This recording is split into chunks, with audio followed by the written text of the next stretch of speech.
सतगुरु तेरा ही आसरा, मन नहीं लगता दया मेहर करो। सत्संगियों की आम शिकायत है कि मन भजन सिमरन में नहीं लगता और वे बार बार आकर संतों से दया मेहर मांगते हैं।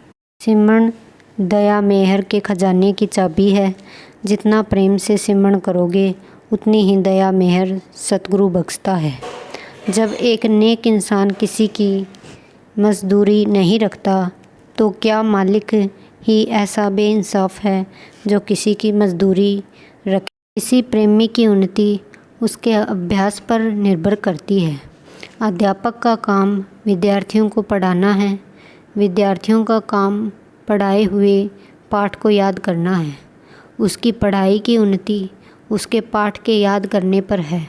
कार संतों का कर्तव्य सत्संगियों की सहायता करना है और सत्संगियों का कर्तव्य मन इंद्रियों पर काबू पाना और 10वें द्वार तीसरे तिल में प्रवेश करके अंदर सतगुरु को प्रकट करना है। यदि कोई कठिन से कठिन काम है तो मन का मुकाबला ही है। संतों का सत्संग का करने का उद्देश्य केवल आत्मा को बल देना और मन से मुकाबला करवाकर उसको जीतने का होता है, परंतु हम देखते हैं कि मन काल का हुक्म भली भांति मान लेता है और हम सच्चे संतों का हुक्म नहीं मानते। हमें चाहिए कि हम सदा मन को संतों के हुक्म के सम्मुख खड़ा करें। उस समय यदि संतों का हुक्म माना और मन को विषय विकारों की तरफ न जाने दिया और सिमरन में लगाया तो संतों के सेवक बने, और यदि मन के कहने पर चले तो मन के सेवक हुए। हमारा शत्रु है जो मनुष्य इसका हुक्म मानता है, वह मन के हाथों से खेल रहा है। ऐसा मनुष्य भजन में उन्नति की क्या आशा कर सकता है। इसलिए सत्संगी के लिए यह जरूरी है कि कभी मन का कहना न माने। उसकी चाल बड़ी सूक्ष्म है, इसकी हर प्रकार से निगरानी रखे। मन सदैव भजन से भागने का बहाना ढूंढता रहता है। तरह तरह की दलीलों से भजन पर या तो बैठने से रोकता है या फिर बैठते ही उठा देता है। मन की दलीलों की तरफ ध्यान न देते हुए सिमरन करना चाहिए। जब मन भजन में रुकावट डाले तो उस दिन और अधिक समय देकर इसको सजा देनी चाहिए। एक ही आसन में बैठकर सिमरन करना चाहिए और जहाँ तक हो सके आसन बदलना नहीं चाहिए। घंटे का सिमरन किए बिना मन स्थिर नहीं होता।